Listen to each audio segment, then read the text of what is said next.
Hey, welcome back to the channel. If you haven't done so, why don't you hit the little subscribe button for us? It does help us out. In today's video, we're going to look at a problem with the standard N64 controller.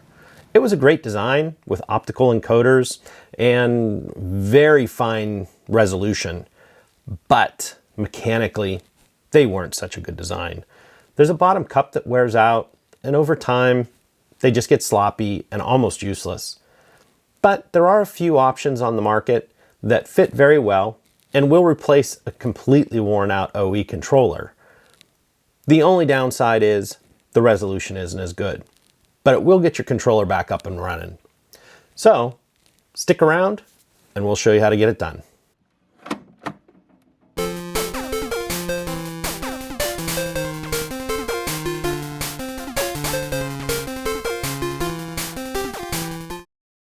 Hey, welcome back to the channel. Today on the bench, we have something that's a very common problem. We have an N64 controller with an analog stick that's in very bad shape. The design of these was actually very good electronically. They used an optical encoder wheel on both the X and the Y, and it led for very precise controls. Mechanically, however, they weren't designed very well. There's a ball at the end of the stick, and it just kind of floats in a cup, and it moves the X and the Y tracks back and forth. And since everybody pushes down on it, the bottom of one plastic piece just rubbed on the cup, the plastic cup, and they wore out. Now, the good thing is there are a lot of replacements on the market from several companies. The bad is, although we have several types to choose from, there is a lot to be left desired with them. This particular one, repair box, I haven't even cut it open yet, but why don't we just do that and we'll see which style this is.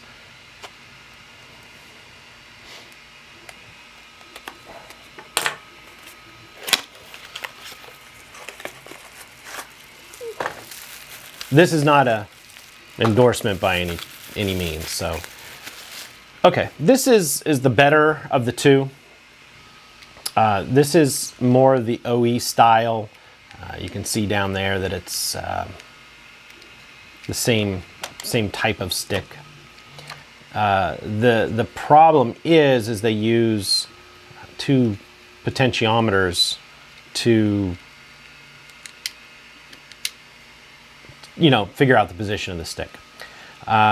In one of the complaints, and although it does have a small microcontroller that probably could be tweaked, the biggest complaint on these is that they're way too sensitive. Even these ones with the longer stick.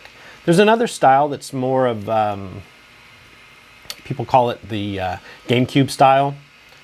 So it's kind of a cup, and I think it's more. I don't have one laying up here. I think it's more like a PS4 or an Xbox type controller. And the stick itself is very short. Most games, it doesn't even really matter, and they work fine. But certain games like Smash Bros. And Pokemon Snap, where you really need the fine adjustment, it's just not there. But when you have a stick that's this worn out, you have no choice other than to find another factory Nintendo one that's gray and less expensive and steal the stick out of it if you can find an old OE that's in good shape. Anyway, enough about that. We're here to change it and to do just a little bit of basic cleanup. So these aren't too bad to get into. There's two screws down inside the memory port or vibrator pack. And then you have a few screws in and around the perimeter. They're all Phillips. Doesn't take anything special to get into it. So let's go ahead and get into it.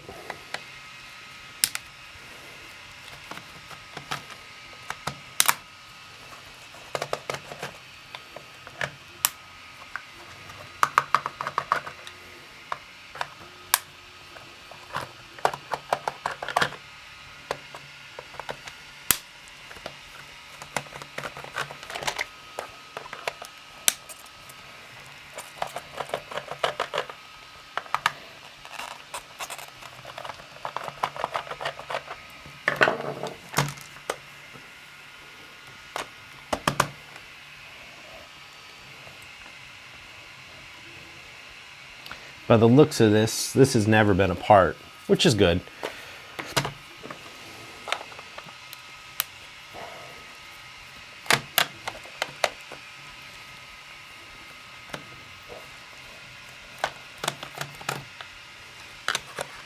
And this should be our last screw.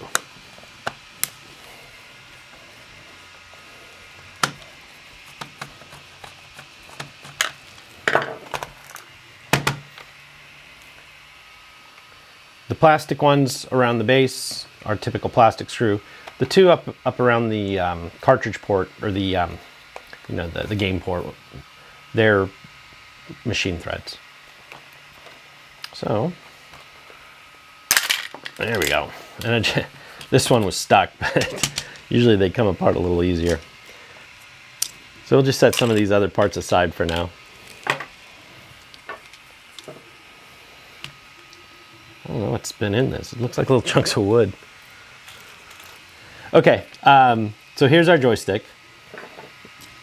You get 3 more screws, and of course our trigger button down here. To get the trigger button out, all you gotta do is pull one of the little clips aside and then push it out of the way. So it just sits in here with these 2 clips.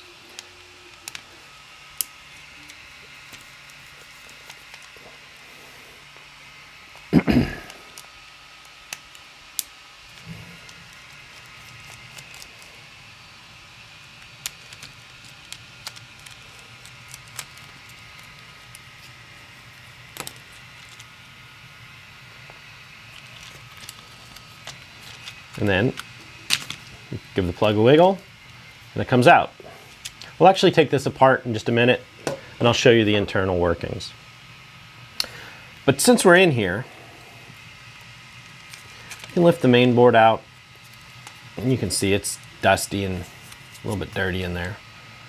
But what we're going to do is use a little IPA on a Q-tip. We're just going to clean these pads just to make sure everything is going to work good when it goes back together for the customer. You can see a little bit of the carbon will come up. You don't want to get too aggressive because these are carbon buttons, but you know, we can just wipe them off and get a clean surface. And then the same thing with these carbon dots in our rubber membranes.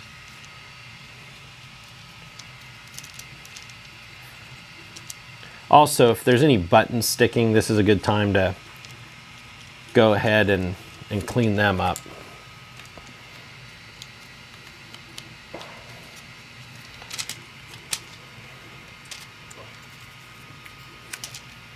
These actually look pretty good.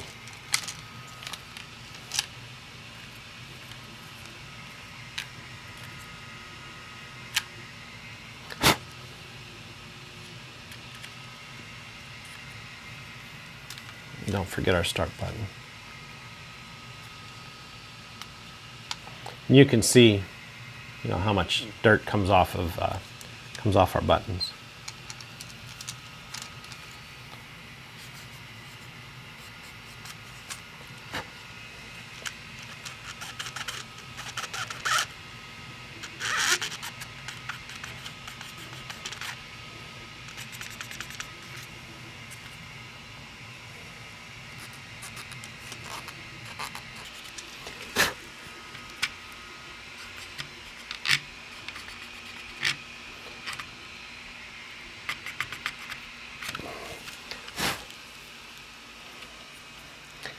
Since this is a clear one, I like to clean up around the edges. It just makes it look nicer when you give it back to the customer. Okay, so back to our joystick.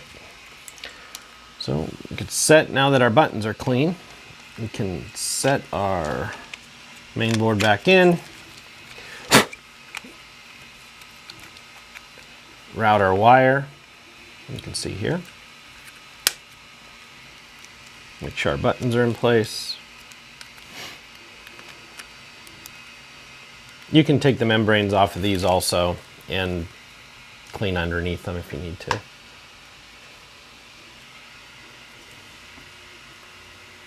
And we might as well, since we're in it,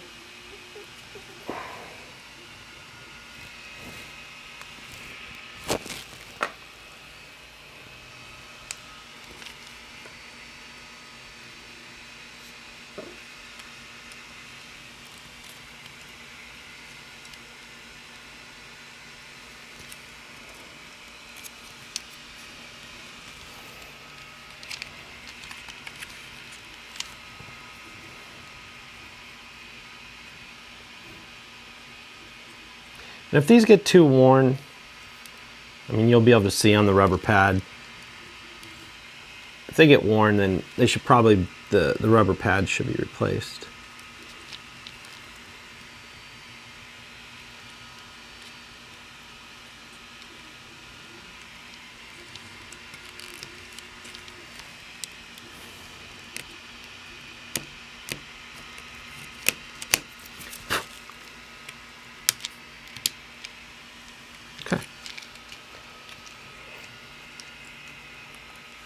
And our last one.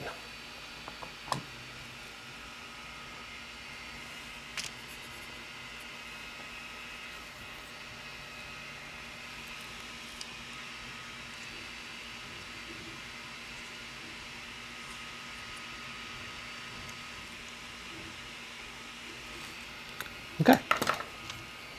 Just push that one out of the side. Okay, let's go ahead and take this joystick apart, and you'll be able to see how these actually fail. So we've only got one screw here at the bottom.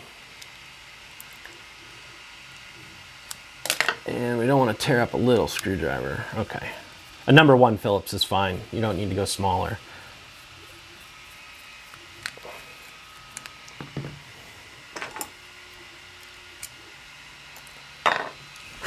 Now this is the fun part. We got 2 clips on the back, and this lid will come off. Now there's a spring, so hold on to it. And as it comes apart, you'll be able to see, you know, just everything that gets in there.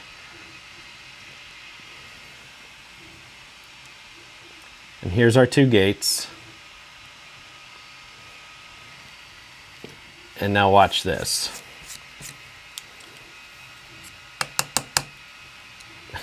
That's everything that was in the bottom of it, or everything that would knock loose. There's still quite a bit around the edges. And the problem is, there's just no lubricant in it. I don't know if at one time, you know, I didn't take one of these apart when they were brand new, you know, 20 plus years ago. So I don't know if there was any lubricant at all, but there is no sign of any kind of grease in these. Now, if they used some sort of lithium grease that had just totally dried up over the years, you know, I guess that's a possibility. But I think at the type of plastics they use, they were hoping that these would just last. Nothing else, they would, you know, be rebuildable. But all these years later, Nintendo doesn't have any parts. Now, if we take this all apart,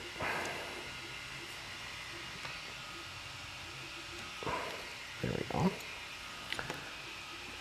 Now you can see the main part of this, there's kind of a rounded part here on the stick. Now this stick is actually in pretty good shape. I've seen it where this little nub is totally gone. But that nub sits down in that cup. And the ball here rolls around up in this portion. So this is constantly rubbing on itself. But as it wears and things get down into it, all of this just grinds it up. And as this cup starts to wear, and this joystick starts to wear, it drops down and further down, and it gets sloppy. Then the other side of it is, if you look at these, this one's actually ovaled out pretty bad. This should just be a slot that this fits. And as you can see, it's moving around. This is the same one, and you can really see it on this one, because this side is almost flat, but this side is really cut open. Now, there's models out there to 3D print these gears and parts, but most 3D printers can't replicate these little gears very well. There's a few companies that have started to remake these parts, but they're a little bit pricey, and I don't know the quality of them. But the problem is you can replace these, and it does tighten it up a little bit, you know, assuming that your joystick itself is good. The real problem is this cup. Now, there was another company making cups with a little metal bottom that would be smooth and hard. But it just seems like there's not enough interest for people to go out and really recreate it. Now, the really neat thing about these is, like I was showing you on the other one, that it was rheostats, which is a typical gimbal. This one used optical encoders. You can see these wheels with these teeny little gates, and they sat in this board. If I can figure out which way it went.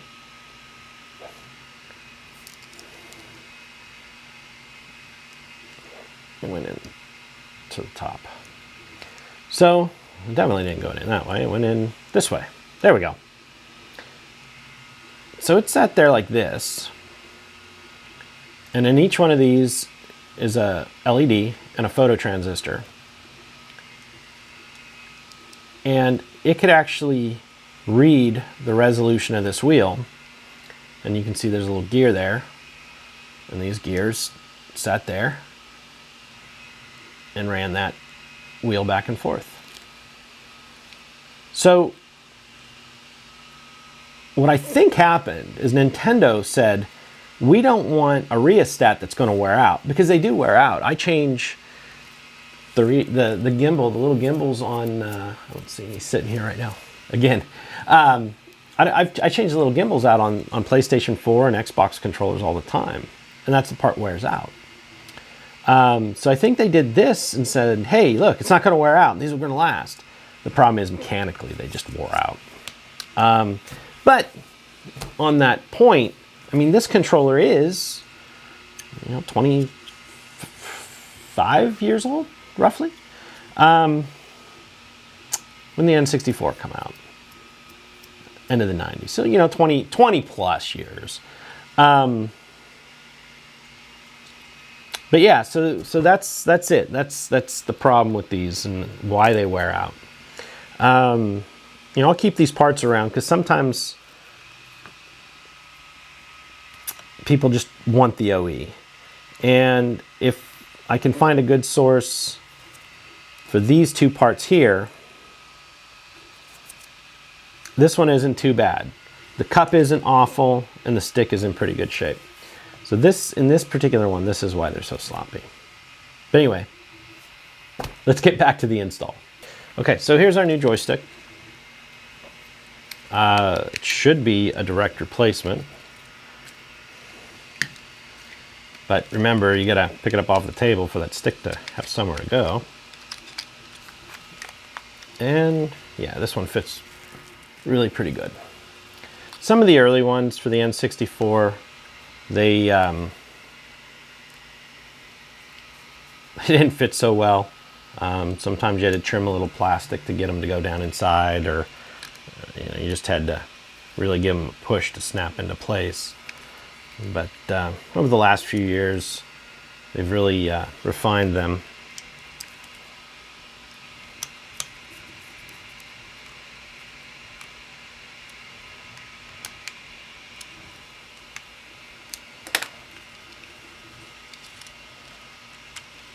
Then our plug will go back in.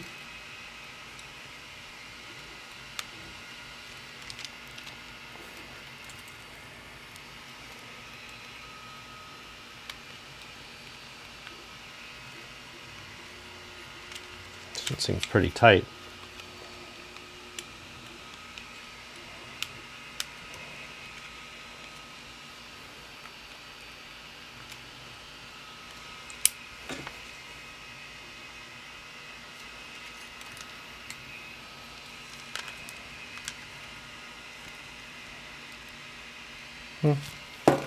Should go.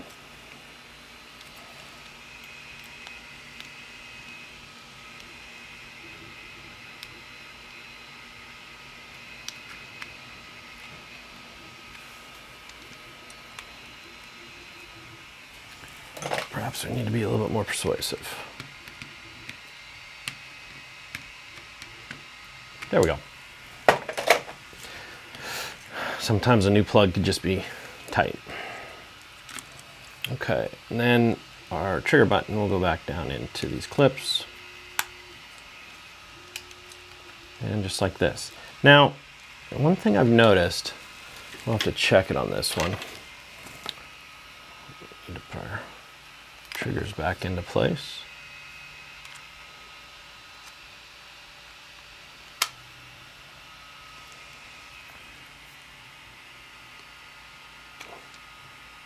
Right one goes on the right side, the left one goes on the left side. When you go to put this back down, some of these with the zip tie, they don't fit quite right, and you got to clip that zip tie.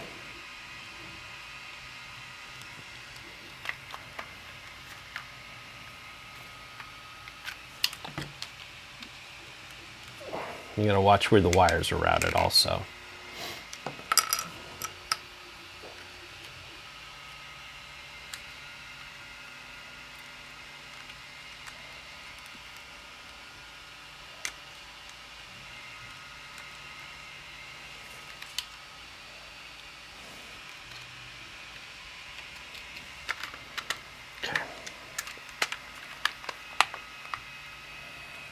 And this one,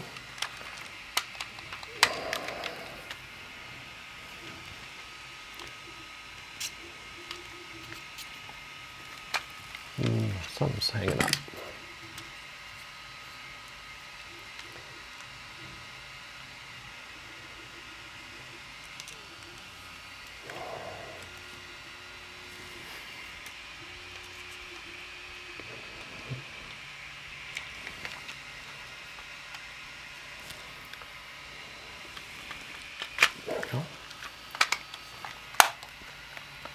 There we go.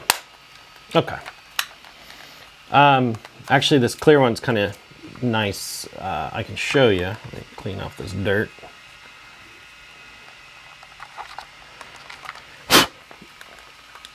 But if you can see here how the wire has to be routed. So if all this bundle of wire is sitting on top of that white part, it's not going to clip into place. If this Z button is sitting too high, it's not going to work either. And if this disc doesn't snap the whole way down and screws don't go the whole way in, the shell's not going to go together. But like I was saying, if you can see, there's this bit of a zip tie here, and some of them, the way they were sitting, it would interfere with this. You can see the plastic right here, and it would interfere and you have to clip it. But it looks like this one, they got that all sorted out. So this one's actually, like I was saying, it's actually kind of a nice one. So let's get this back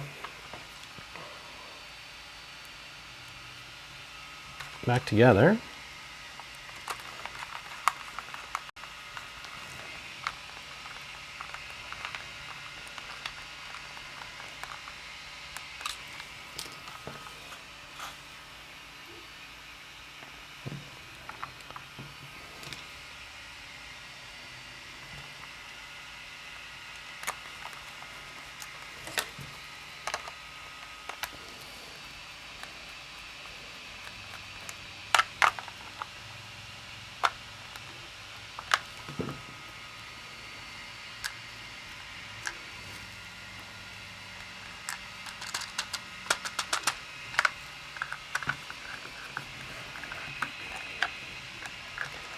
Oh, one other word of advice.